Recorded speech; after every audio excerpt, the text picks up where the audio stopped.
back to the draft lottery. Knicks have a 14% chance of getting the top pick. Worst case, they get the 5th overall pick. Right, and that's as worst as it's going to be. So you'll have a top 5 pick. That's the good part of where they are right now. Obviously, 16 wins is the struggle, but this is what you do this for. This is what you get to at this point.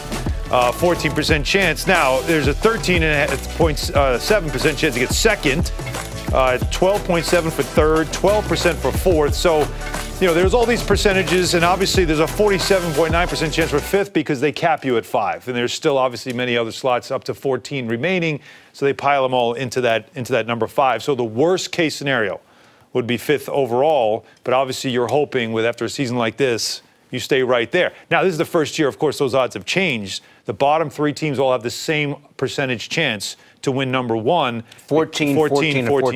The key, you know, years ago, of course, it was 25%, which would have been a lot easier. But still, the key to having that number 1 slot is that you don't fall as far as 5th, because if you're second, you can go to 6th, third, you can go to 7th. So the key here is that you want to stay at least in the top 5, and that's exactly where the Knicks are right now. All right, so the Knicks wrapping up tonight. Tomorrow night they host Detroit, and then the key dates on the calendar here.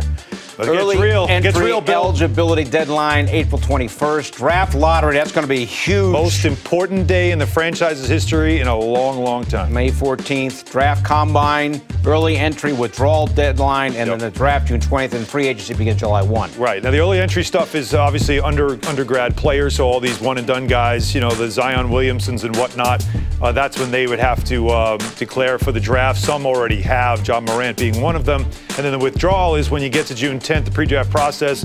If you find out maybe nobody's going to pick you, you go back to college. And I don't know about, you know, we love Wally. We know that we got Zion, Morant, and then after that, you think jury's out 3 on down. You think R.J. Barrett's a lock at 3? You know, Barrett's, you know, his struggles, I think, in key moments, but he's certainly a talent. But I don't think he's going to be an immediate talent. Those first 2 names you see there, though, Zion Williamson, that's the given.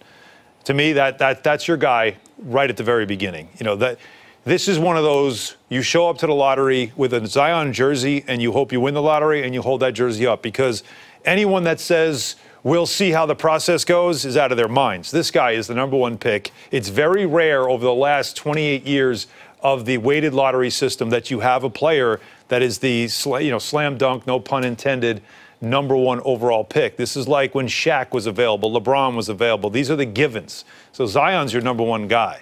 Number 2 is where I think it's debatable, and it really is about what you want as a franchise. Like if Cleveland gets a number 2 pick, they have Colin Sexton. I think they'd be all set. They might want to get more of a wing player, and that's where an R.J. Barrett would come in. How about a trade? Maybe a trade. Well, and that's your other way to think about it as well, because there's a lot of value there. But if you're a team looking for a point guard, John Morant, to me, might be the second best talent in this draft. All right, so we talk about this all the time. You watch John Morant, and obviously we paid attention. Murray State, small school. Right, in the tournament.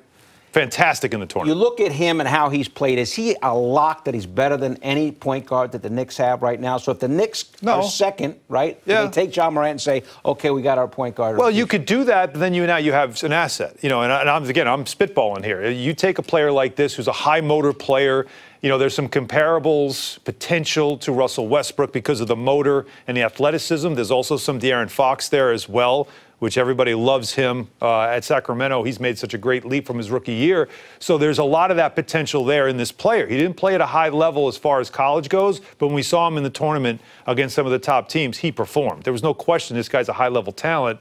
So I do think you might take him as an asset and then consider what you have in your roster and decide you can always, with the extra point guards you have, make some type of a deal. But that guy is a talent, and it's very difficult to pass on him when you consider after him, there's some guys that you might have to wait a couple of years to develop.